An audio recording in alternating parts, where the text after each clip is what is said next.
वनस्पति वन्य जीव वाला टॉपिक चल रहा था। तो लखनऊ प्राणी उद्यान की स्थापना 1921 में हुआ था। लखनऊ में है ये। इसका नाम बदला गया वाजिद अली शाह प्राणी उद्यान। ये क्षेत्रफल 29 हेक्टेयर में है।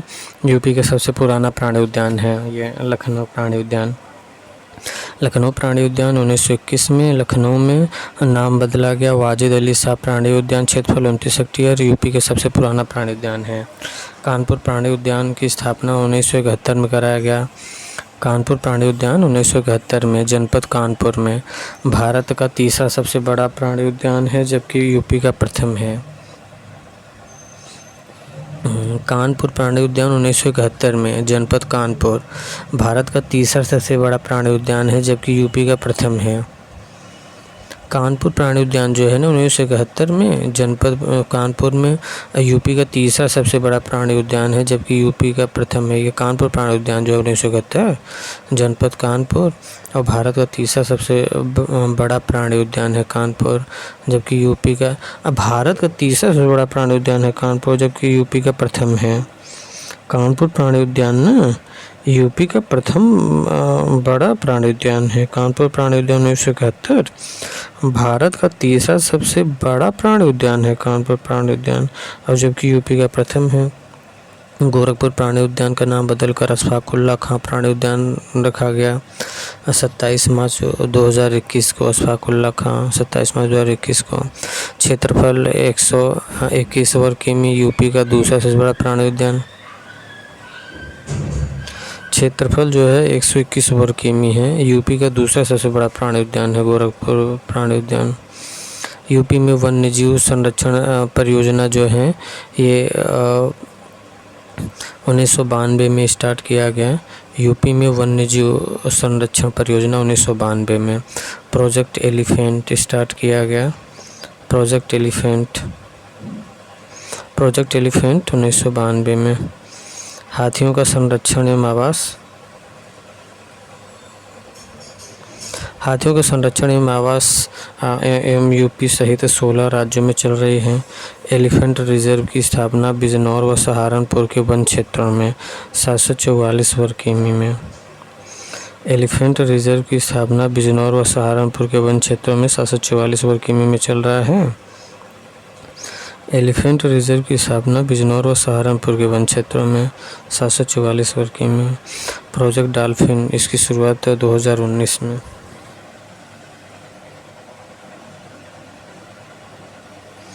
प्रोजेक्ट डॉल्फिन फिर शुरुआत 2019 में।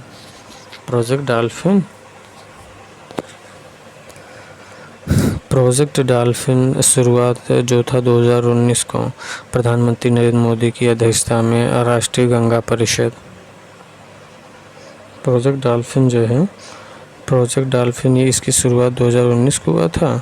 प्रधानमंत्री नरेंद्र मोदी की अध्यक्षता में राष्ट्रीय गंगा परिषद हुआ। प्रोजेक्ट डॉल्फिन जो है इसकी शुरुआत 2019 में हुआ। प्रधानमंत्री नरेंद्र मोदी की अध्यक्षता में राष्ट्रीय गंगा परिषद।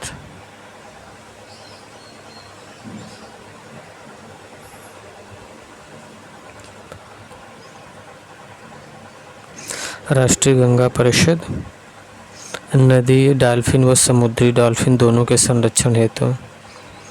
नदी डॉल्फिन व समुद्री डॉल्फिन दोनों के संरक्षण हेतु प्रोजेक्ट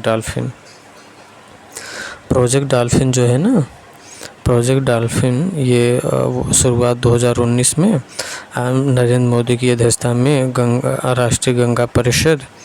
प्रोजेक्ट डॉल्फिन 2019 में शुरुआत हुआ। प्रोजेक्ट डॉल्फिन नदी डॉल्फिन व समुद्री डॉल्फिन दोनों के संरक्षण हेतु। डॉल्फिन के संरक्षण में यूपी सर्वाधिक महत्वपूर्ण भूमिका निभाता है। भारत में अनुमानित 2500 से 3000 डॉल्फिन, यूपी में 1272 डॉल्फिन। भारत का जो है अनुमानित 2500 से 3000 डॉल्फिन, यूपी में 1272 डॉल्फिन है। डॉल्फिन जो है गंगा और ब्रह्मपुत्र नदियों की सहायता नदियों में 2009 में डॉल्फिन को राष्ट्रीय जलीय जीव घोषित किया गया। डॉल्फिन जो है गंगा व ब्रह्मपुत्र नदियों की सहायक नदियों में 2009 में डॉल्फिन को राष्ट्रीय जलीय जीव घोषित किया गया।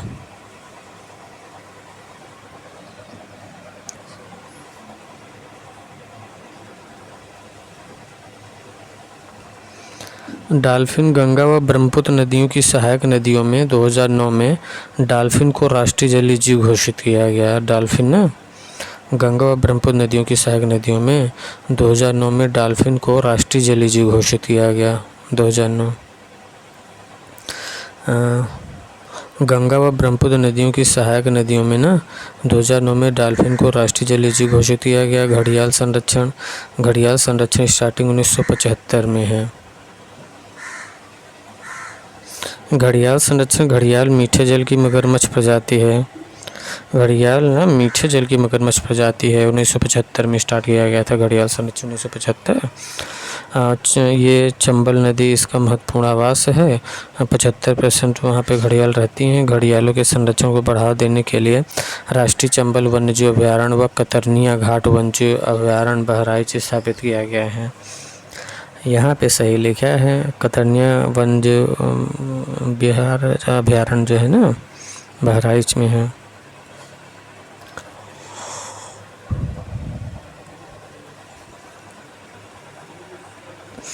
घड़ियाल संरक्षण और पुनर्वास केंद्र कुकरैल वन लखनऊ 1975। घड़ियाल संरक्षण और पुनर्वास केंद्र कुकरैल वन लखनऊ 1975। घड़ियाल संरक्षण और पुनर्वास केंद्र कुकरैल वन लखनऊ 1975 में भारत का पहला रात्रि वन्यजीव पार्क स्थापित किया जा रहा है ग्रेटर नोएडा में 120 हेक्टेयर। भारत का पहला रात्रि वन्यजीव पार्क स्थापित किया जा रहा है ग्रेटर नोएडा में। ये भारत का पहला रात्रि वन्यजीव पार्क स्थापित किया जा रहा है ग्रेटर नोएडा में 120 हेक्टेयर में, और विश्व का चौथा है, भारत का पहला है रात्रि वन्यजीव पार्क ग्रेटर नोएडा। मॉडल जो है चीन व सिंगापुर के night safari park.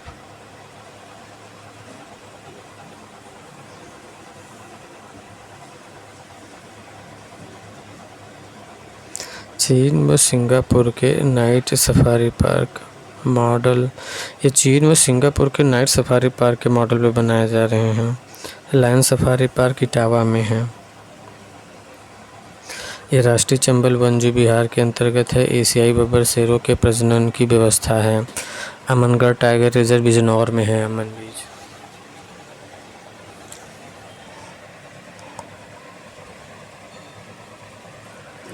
Amangarh tiger reserve Bijnor में रामगंगा नेशनल पार्क उत्तराखंड का हिस्सा है। ये जो रामगंगा नेशनल पार्क है ये उत्तराखंड का हिस्सा है। और Amangarh tiger reserve Bijnor UP में। मयूर संरक्षण केंद्र मथुरा में। यूपी में जटायु या गिद्ध संरक्षण केंद्र महाराजगंज में। वन विभाग स्थापित किया गया 25 नवंबर 1974 को। वन निगम स्थापित किया गया 25 नवंबर 1974 को। 25 नवंबर 1974 को वन निगम। और वन विभाग 1885 में। और यूपी वन विभाग 1885। यूपी वन विभाग का गठन 1885 में। यूपी वन विभाग 1885।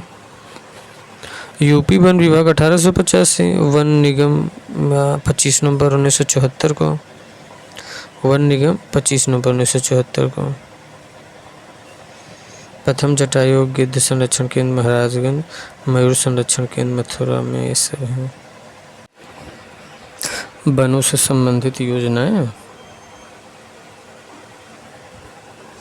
यूपी में वर्ष 1935 में वनों को राज्य की संपत्ति घोषित किया गया।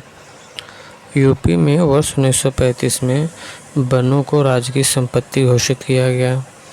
यूपी में वन महोत्सव कब प्रारंभ हुआ? जुलाई 1952 में। यूपी में वन महोत्सव कब प्रारंभ हुआ? जुलाई 1952 में यूपी में वन महोत्सव। यूपी में वन महोत्सव कब प्रारंभ हुआ? जुलाई 1952 में यूपी में वन महोत्सव। यूपी में वन महोत्सव कब प्रारंभ हुआ? जुलाई 1952 में। वन अनुसंधानशाला देहरादून उत्तराखंड में। वन अनुसंधानशाला देहरादून उत्तराखंड में। यूपी में वन महोत्सव का प्रारंभ हुआ जुलाई 1952 में। और वन अनुसंधानशाला देहरादून उत्तराखंड में वनों की उत्पादकता में वृद्धि करने हेतु कानपुर में राज्य वन अनुसंधान केंद्र स्थापित किया गया 1970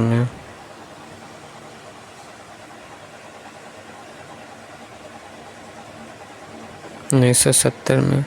वनों की उत्पादकता में वृद्धि करने हेतु कानपुर में राज्य वन अनुसंधान केंद्र स्थापित किया गया 1970 में। वनों की उत्पादकता में वृद्धि करने हेतु कानपुर में राज्य वन अनुसंधान केंद्र प्रयोगशाला स्थापित किया गया है 1970 में। वनों की उत्पादकता में वृद्धि करने हेतु कानपुर में राज्य वन अनुसंधान केंद्र या प्रयोगशाला स्थापित किया गया 1970 में।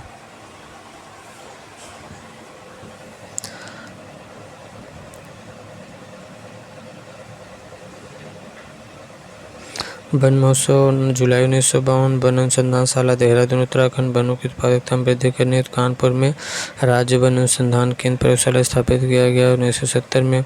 उत्तर प्रदेश वानिकी परियोजना 19 मार्च 1988 को उत्तर प्रदेश वानिकी परियोजना 19 मार्च 1988 को उत्तर प्रदेश वानिकी परियोजना 19 मार्च 1988 सहयोग विश्व बैंक ने सहयोग किया। इस योजना के द्वारा पहली बार इको डेवलपमेंट के अंतर्गत दुधवा नेशनल पार्क व राष्ट्रीय चंबल वन्यजीव विहार के समीप स्थित 40 गांवों को सहभागिता के आधार पर माइक्रो प्लान तैयार किया गया। इस योजना के द्वारा पहली बार इको डेवलपमेंट के अंतर्गत दुधवा नेशनल पार्क व राष्ट्रीय चंबल वन्यजीव विहार के समीप स्थित 40 गांवों को सहभागिता के आधार पर माइक्रो प्लान तैयार किया गया। इस योजना द्वारा पहली बार इको डेवलपमेंट के अंतर्गत दुधवा नेशनल पार्क व राष्ट्रीय चंबल वन्यजीव विहार के समीप स्थित 40 गांवों को सहभागिता के आधार पर माइक्रो प्लान तैयार किया गया। 40 गांवों को सहभागिता के आधार पर माइक्रो प्लान। सहभागी वन प्रबंधन योजना शुरुआत 2010 में। सहभागी वन प्रबंधन योजना शुरुआत 2010 में। सहभागी वन प्रबंधन 2010 सहयोग जापान। सहभागी वन प्रबंधन योजना शुरुआत 2010 में। सहभागी वन प्रबंधन शुरुआत 2010 सहयोग जापान ने किया। सहभागी वन प्रबंधन योजना शुरुआत 2010 सहयोग जापान। सोनभद्र व बेलहत्थी गांव का पहला वनग्राम घोषित किया गया। सोनभद्र व बेलहत्थी गांव पहला वनग्राम घोषित किया गया। ऑपरेशन ग्रीन योजना 1 जुलाई 2001 को उद्देश्य प्रदेश में वृक्षारोपण की वृद्धि करनी है। ऑपरेशन ग्रीन योजना 1 जुलाई 2001 को ऑपरेशन ग्रीन योजना उद्देश्य है प्रदेश में वृक्षारोपण की वृद्धि करनी है। ऑपरेशन ग्रीन योजना 1 जुलाई 2001 को उद्देश्य प्रदेश में वृक्षारोपण की वृद्धि करनी है। वृक्ष बंधु पुरस्कार 2007-08। तो वृक्षारोपण व वन्य जीवों को बढ़ावा देने के लिए संस्थाओं नागरिकों को पुरस्कृत किया जाता है। वृक्ष बंधु पुरस्कार 2007-08 वृक्षारोपण व वन्य जीवों को बढ़ावा देने के लिए संस्थाओं नागरिकों को पुरस्कृत किया जाता है। वीर अब्दुल हमीद वन्यजीव पर्यावरण संरक्षण योजना पुरस्कार 2012 से 2013 नागरिकों को 1 लाख रुपया, संस्था को 2 लाख रुपया। वीर अब्दुल हमीद वन्यजीव पर्यावरण संरक्षण योजना पुरस्कार 2012-13 को नागरिक को 1 लाख और संस्था को 2 लाख। हरी पट्टी योजना 2012-13। हरी पट्टी योजना 2012-13 उद्देश्य है सार्वजनिक स्थलों पर वनारोपण हेतु चलाई गई। हरी पट्टी योजना 2012-13। हरी पट्टी योजना 2012-13 उद्देश्य है सार्वजनिक स्थलों पर वनारोपण हेतु चलाई गई। हरी पट्टी योजना 2012-13 इसका उद्देश्य सार्वजनिक स्थलों पर वनारोपण हेतु चलाई गई।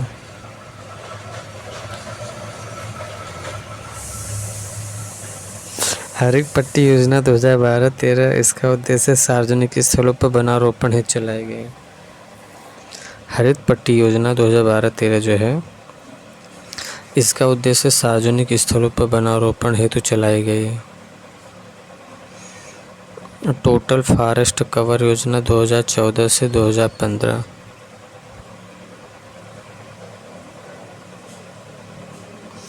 टोटल फॉरेस्ट कवर योजना 2014 से 2015।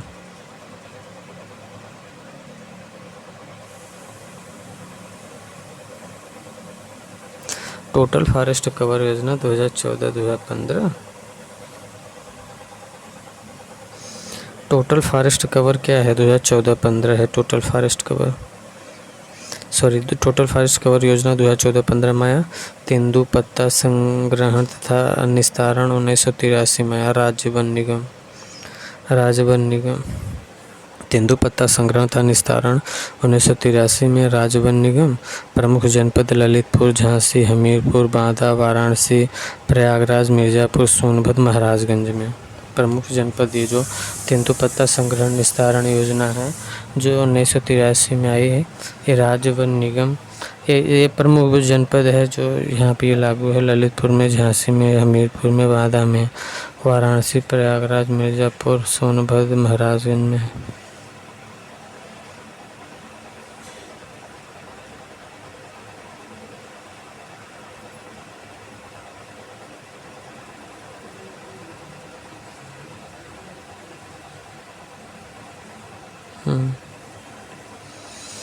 यूपी में ग्रीन यूपी क्लीन यूपी अभियान का शुरुआत 7 नवंबर 2015 को किया गया। यूपी में ग्रीन यूपी क्लीन यूपी अभियान 7 नवंबर 2015 में किया गया। उत्तर प्रदेश के तराई क्षेत्र में किस प्रकार की वनस्पतियाँ मिलती हैं? उत्तर प्रदेश के तराई क्षेत्र में किस प्रकार की वनस्पति मिलती हैं? तराई क्षेत्र में तो शुष्क और पर्णपाती वन मिलेगा ना। तराई क्षेत्र में कैसे मिलेंगे? शुष्क और पर्णपाती वन मिलेंगे तराई क्षेत्र में।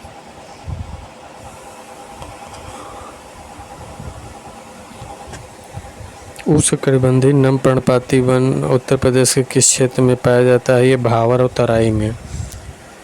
उष्णकटिबंधीय नम पर्णपाती वन ना उत्तर प्रदेश के भावर और तराई में पाया जाता है। उष्णकटिबंधीय नम पर्णपाती वन उत्तर प्रदेश के भावर और तराई में नम पर्णपाती वन। उष्णकटिबंधीय पर्णपाती वन राज्य के किस क्षेत्र में पाया जाता है? दक्षिण क्षेत्र में पाया जाता है। उष्णकटिबंधीय पर्णपाती वन दक्षिण क्षेत्र में पाया जाता है। पर्णपाती है तो ज़्यादा दक्षिण में पाया जाएगा। उष्णकटिबंधीय शुष्क पर्णपाती वन जो है पूर्वी मैदान, पश्चिमी मैदान, मध्य मैदान सभी में पाया जाता है। उष्णकटिबंधीय शुष्क पर्णपाती वन। यूपी में उष्णकटिबंधीय शुष्क पर्णपाती वन पूर्वी मैदान में, पश्चिमी मैदान में, मध्य मैदान में इन सभी में पाया जाता है। उत्तर प्रदेश में जड़ी बूटी एवं तेंदू के पत्ते का संग्रहण किसके द्वारा किया जाता है? उत्तर प्रदेश वन निगम द्वारा किया जाता है। उत्तर प्रदेश में जड़ी बूटी तेंदू के पत्ते का संग्रहण उत्तर प्रदेश वन निगम द्वारा किया जाता है।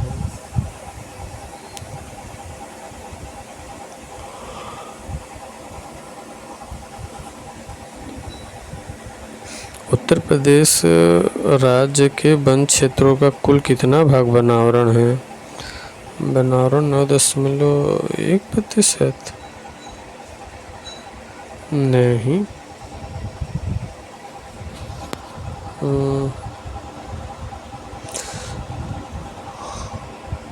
देखिए 6.19 तो वनावरण है और वृक्षावरण 3.04, कुल मिला के 9.23 है। वनावरण 6.19 है, वृक्षावरण 3.04 है, तो कुल मिलाकर के कितना हुआ? कुल मिलाकर के जो है 9.23 हुआ।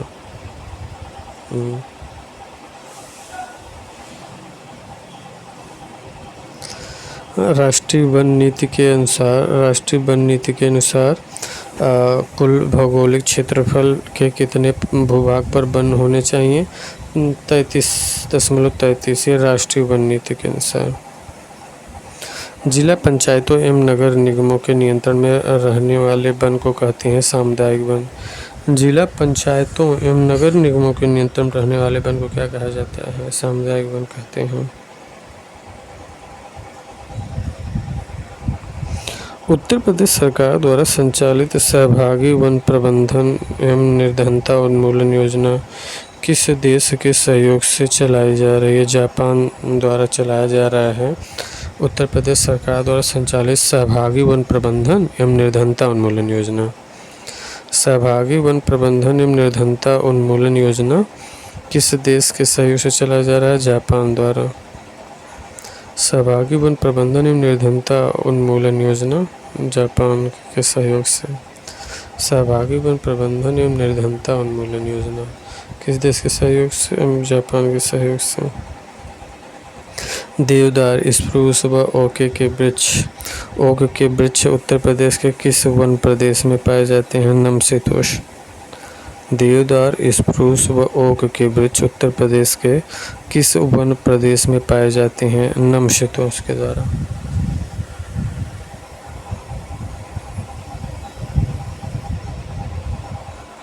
देवदार, स्प्रूस व ओक के वृक्ष उत्तर प्रदेश के किस वन प्रदेश में पाए जाते हैं? समशीतोष्ण के द्वारा पाए जाते हैं। देवदार, स्प्रूस व ओक के वृक्ष उत्तर प्रदेश के किस वन प्रदेश में पाए जाते हैं? समशीतोष्ण। जो देवदार और स्प्रूस और ओक के वृक्ष है ना, उत्तर प्रदेश के किन प्रदेशों में पाए जाते हैं? ये समशीतोष्ण वनों में पाए जाते हैं।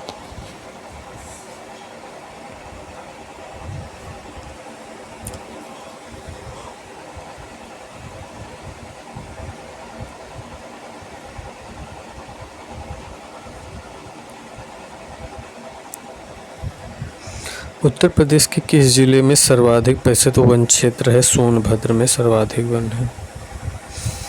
और ये जो था समशीतोष्ण में पाए जाते हैं देवदार, स्प्रूस, ओक।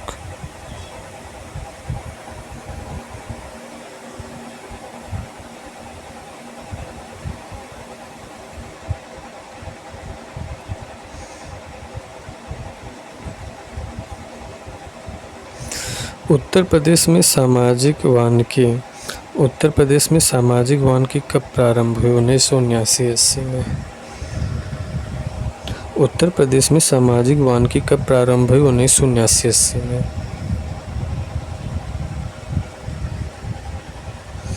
उत्तर प्रदेश में सामाजिक वानिकी कब प्रारंभ हुई? वर्ष 1979-80 में।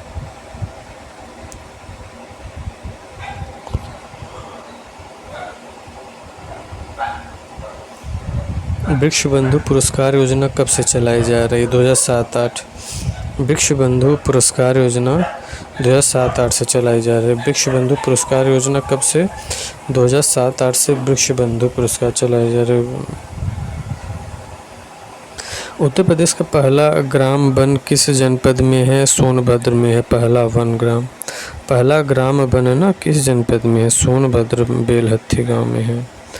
पहला ग्राम वन सोनभद्र के बेलहत्थी गांव में है। उत्तर प्रदेश में लागू स्मृति वन योजना का संबंध है अपने प्रियजनों की स्मृति में वृक्षारोपण।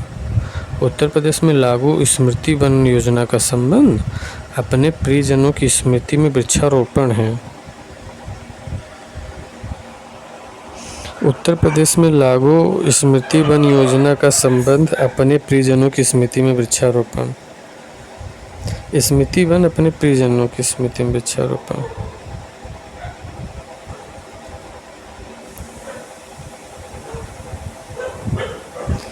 निम्न वृक्षों में से कौन सा वृक्ष पर्यावरण संकट उत्पन्न करता है? यूकेलिप्टस।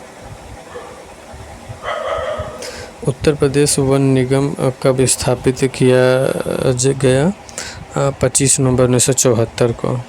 उत्तर प्रदेश वन निगम कब स्थापित किया गया? 25 नवंबर 1974 को उत्तर प्रदेश वन निगम 25 नवंबर 1974 को।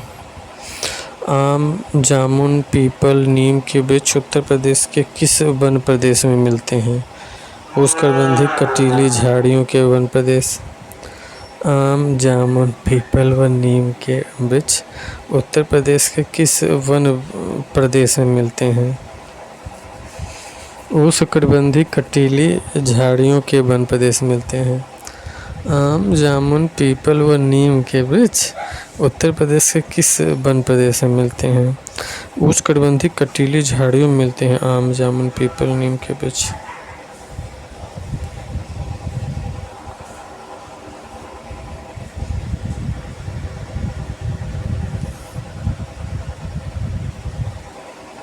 उत्तर प्रदेश वन निगम स्थापित किया गया है 25 नवंबर 1974 को। उत्तर प्रदेश वन निगम स्थापित किया गया है 25 नवंबर 1974 को। वन निगम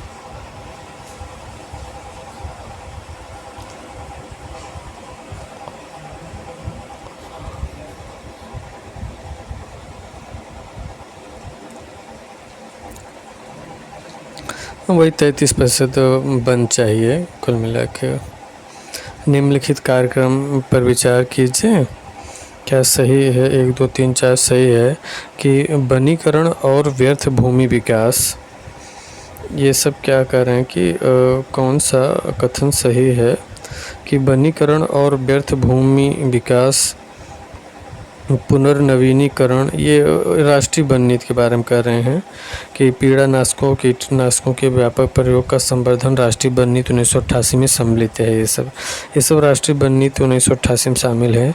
वनीकरण और व्यर्थ भूमि का विकास और पुनर्नवीनीकरण, पुनर्वनीकरण और विद्यमान वनों में पुनः पौधारोपण, पुनर्वनीकरण और विद्यमान वनों में पौधारोपण, लकड़ी के अन्य विकल्पों को प्रोत्साहन और अन्य प्रकार के ईंधन की पूर्ति।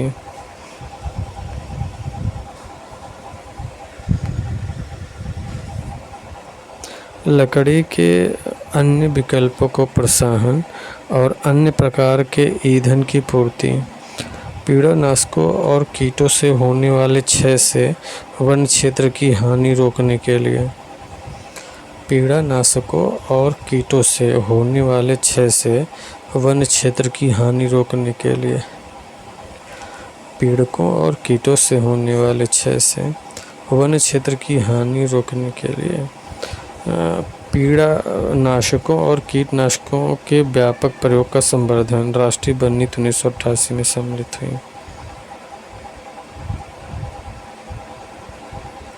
राष्ट्रीय वन नीति के उद्देश्यों के संदर्भ में निम्न कथनों पर विचार कीजिए। ये सभी है। पारिस्थितिकी संतुलन को सुनिश्चित करना, पारिस्थितिकी संतुलन को सुनिश्चित करना। 1988 राष्ट्रीय वन नीति 1988 के बारे में पारिस्थितिकी वन संतुलन को सुनिश्चित करना सही है। सामाजिक वानिकी को प्रोत्साहन देना सही है।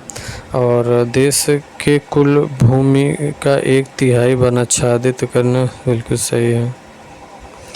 वन प्रबंधन में जन सामुदायिक जन सहभागिता को प्रोत्साहित करना, उपरोक्त कथन सभी सही है।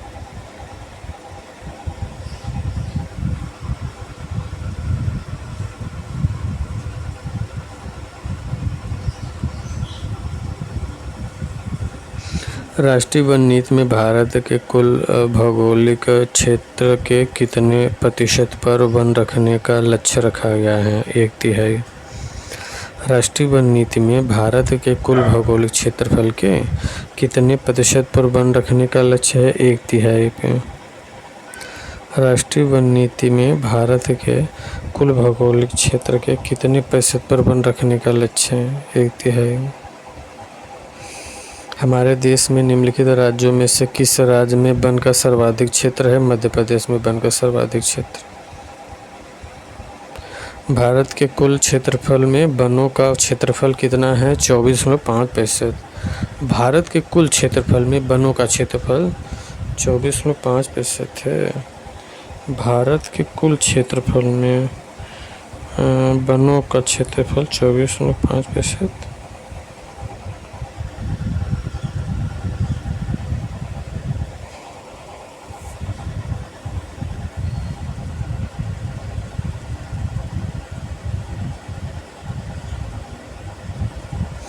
निम्नलिखित में से कौन सा भारत में निर्वनीकरण का प्रभाव नहीं है? नगरीकरण प्रभाव नहीं, बाकी हिमालय में जल स्रोतों का सूखना, जैव विविधता की हानि और मृदा अपरदन ये सब है। देश में वन संबंधी शिक्षा प्रारंभ किया गया 1977 में। वन संबंधी शिक्षा 1977 में। उत्तर प्रदेश के कुल क्षेत्रफल के कितने प्रतिशत भूभाग पर वन क्षेत्र स्थापित हैं?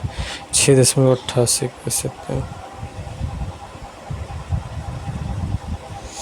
उत्तर प्रदेश के कुल क्षेत्रफल के कितने प्रतिशत भूभाग पर वन क्षेत्र स्थापित हैं? वन क्षेत्र स्थापित हैं 6.88%। उत्तर प्रदेश के कुल क्षेत्रफल के कितने प्रतिशत भूभाग पर वन क्षेत्र स्थापित किए गए हैं? 6.88।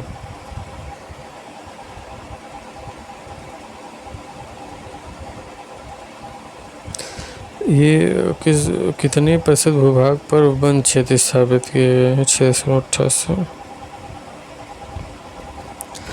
पूरा वनस्पति बीरबल साहनी संस्थान उत्तर प्रदेश के किस नगर में विद्यमान है? लखनऊ में। पूरा वनस्पति बीरबल साहनी संस्थान उत्तर प्रदेश के किस नगर में विद्यमान है? लखनऊ में है। पूरा वनस्पति बीरबल साहनी संस्थान उत्तर प्रदेश के किस नगर में? लखनऊ में। राष्ट्रीय वन नीति के अनुसार देश के कुल भौगोलिक क्षेत्रफल के कितने भाग पर वन होने चाहिए? 1/3। कुल भौगोलिक क्षेत्रफल के संदर्भ में वनों का उच्चतम प्रतिशत हिस्सा मिजोरम, MP, हरियाणा की प्रतिशत में।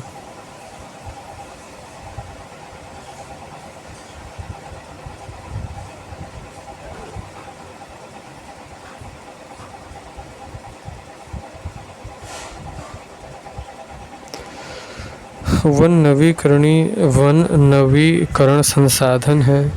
इसका कारण है ये पर्यावरण की गुणवत्ता को बढ़ाते हैं। ये पर्यावरण की गुणवत्ता को बढ़ाते हैं। दोनों सही पर व्याख्या नहीं। वृक्षादित क्षेत्र सर्वाधिक है पूर्वी दक्कन में। वृक्षादित क्षेत्र सर्वाधिक कहाँ है? पूर्वी दक्कन में है वृक्षादित क्षेत्र। वृक्षादित क्षेत्र सर्वाधिक है पूर्वी दक्कन में।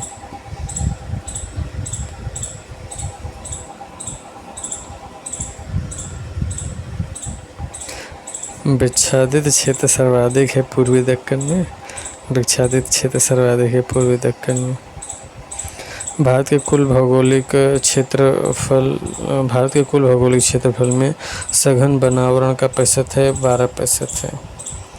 भारत के कुल भौगोलिक क्षेत्र में सघन वनावरण प्रतिशत 12% है। उष्णकटिबंधीय नम पर्णपाती वन उत्तर प्रदेश के किस क्षेत्र में पाए जाते हैं? ये 100 से 150 सेंटीमीटर वर्षा वाले क्षेत्र में पाए जाते हैं। उष्णकटिबंधीय नम पर्णपाती वन उत्तर प्रदेश के किस क्षेत्र में पाए जाते हैं? 100 से 150 सेंटीमीटर वर्षा वाले क्षेत्र में उष्णकटिबंधीय नम पर्णपाती। विरोजा एवं तारपीन का तेल बनाने में क्या प्रयुक्त होता है? चीड़ का राल। विरोजा एवं तारपीन का तेल बनाने में क्या प्रयुक्त होता है? चीड़ की राल। विरोजा एवं तारपीन का तेल बनाने में क्या प्रयुक्त होता है? चीड़ की राल होता है विरोजा तारपीन का तेल बनाने में। विरोजा एवं तारपीन का राल। विरोजा एवं तारपीन का तेल बनाने में क्या प्रयुक्त होता है? विरोजा एवं तारपीन का तेल बनाने में क्या प्रयुक्त होता है? चीड़ का राल जो है ना, विरोजा तारपीन तेल बनाने में प्रयुक्त होता है चीड़ की राल। निम्न जनपदों में से कौन सर्वाधिक वनाच्छादित है? सोनभद्र। स्वास्थ्य शिक्षा सोनभद्र। निम्न में से कौन सर्वाधिक वनाच्छादित है? सोनभद्र सर्वाधिक वनाच्छादित है 2005 में। कत्था किस वृक्ष से बनाया जाता है? खैर वृक्ष से कत्था। कत्था किस वृक्ष से बनाया जाता है? खैर वृक्ष से। कत्था किस वृक्ष से बनाया जाता है?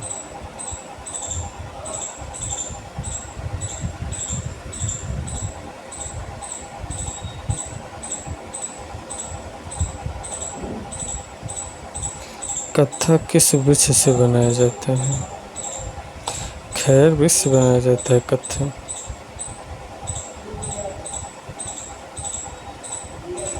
कत्था खैर से बनाया जाता है।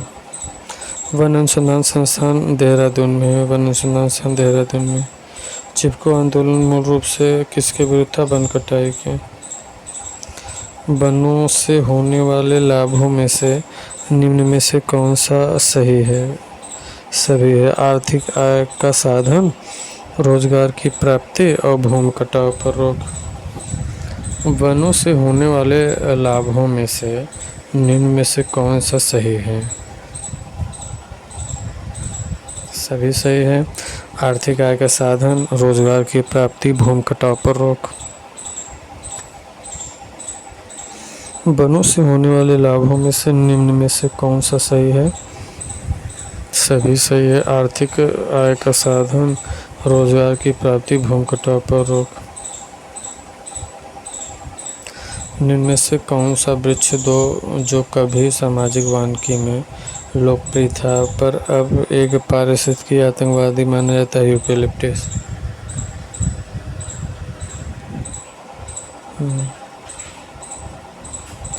ऑपरेशन ग्रीन परियोजना उत्तर प्रदेश में शुभारंभ हुआ वर्ष 2001 में। ऑपरेशन ग्रीन 2001 में। Operation green. वन ह्रास का मुख्य कारण है सड़कों का विकास, नदी घाटी परियोजना, औद्योगिक। इसमें से क्या है? वन ह्रास का कारण औद्योगिक विकास है मुख्य रूप से। बाकी तो सभी हैं लेकिन औद्योगिक विकास ज़्यादा है। पगमार तकनीकी का प्रयोग विभिन्न वन्य जंतुओं की जनसंख्या के आकलन के लिए। पगमार। ऑपरेशन ग्रीन योजना उत्तर प्रदेश में 2001 से। Operation green 2001। जनपदों में कौन सर्वाधिक वन आच्छादित है? सोनभद्र में सर्वाधिक वन है। उत्तर प्रदेश के किस स्थान पर वन्य जंतु रक्षक प्रशिक्षण केंद्र स्थापित किया गया है? इटावा में वन जीव रक्षक प्रशिक्षण केंद्र।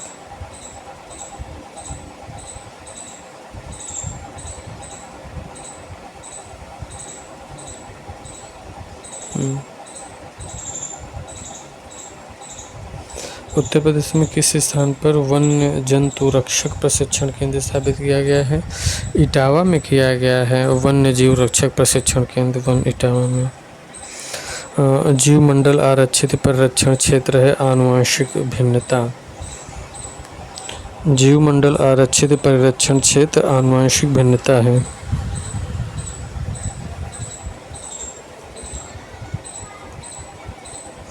जीव मंडल आरक्षित परिरक्षण क्षेत्र है। आनुवंशिक भिन्नता है। जीव मंडल आरक्षित परिरक्षण आनुवंशिक भिन्नता।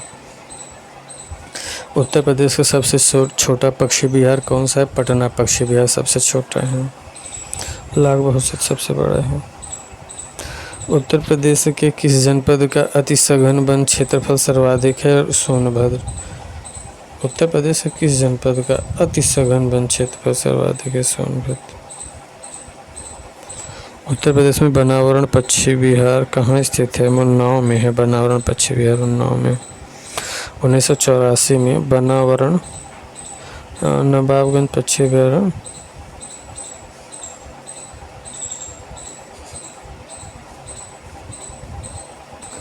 नवाबगंज पक्षी विहार कहाँ स्थित है? उन्नाव में है।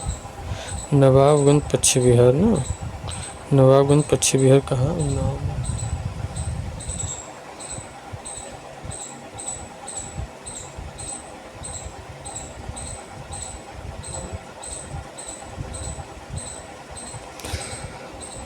उत्तर प्रदेश में शेर सफारी इटावा में। उत्तर प्रदेश में वर्ष 1987 में किस प्लान के तहत कछुआ पुनर्वास योजना प्रारंभ किया गया? गंगा एक्शन के तहत। गंगा एक्शन प्लान के तहत कछुआ योजना 1987 में पुनर्वास। कछुआ पुनर्वास योजना का प्रारंभ 1987 में गंगा एक्शन प्लान के तहत।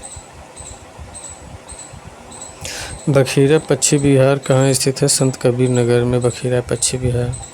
बखीरा पक्षी विहार संत कबीर नगर। राष्ट्रीय उद्यान दुधवा लखीमपुर खीरी की बाघ परियोजना में कब सम्मिलित किया गया? 1987 से 88। राष्ट्रीय उद्यान दुधवा लखीमपुर खीरी को बाघ परियोजना में कब सम्मिलित किया गया? वर्ष 1987-88 में बाघ परियोजना में। उत्तर प्रदेश में वर्तमान में कुल कितने पक्षी अभयारण्य हैं? 14 पक्षी अभयारण्य 14। कछुआ वन्यजीव विहार कहाँ है? वाराणसी में है कछुआ वन्यजीव विहार।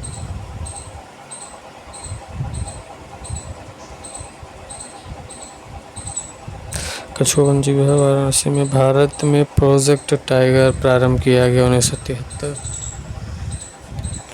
भारत में प्रोजेक्ट टाइगर प्रारंभ किया गया 1973। भारत में प्रोजेक्ट टाइगर प्रारंभ 1973 में।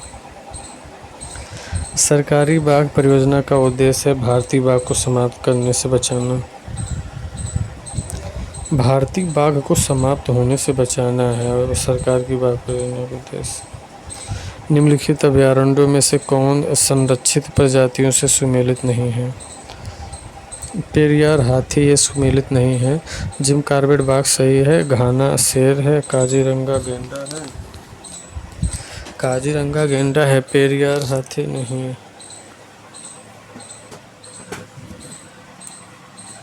नहीं सॉरी, ये तो सही है ना, ये पेरियार हाथी तो है ही। ये जो काजीरंगा था ना, ये सुमेलित नहीं है। काजीरंगा गेंडा होगा। भारत का सर्वप्रथम राष्ट्रीय उद्यान कौन सा? कॉर्बेट राष्ट्रीय उद्यान 1936। चंदौली जिले में चंद्रप्रभा वन्यजीव विहार की स्थापना 1987 में।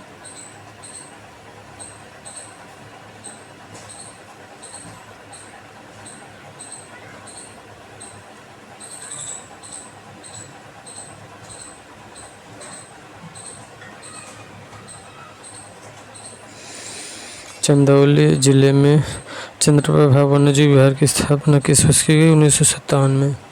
चंदौली वन्यजीव विहार 1957 में।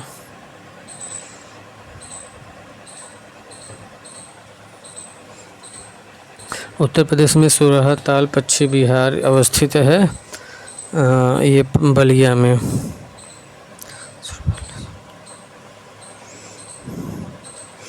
पटना पक्षी विहार एटा जिले में है। पटना एटा में है। पटना पक्षी विहार कहाँ है? एटा जिले में है पटना पक्षी विहार।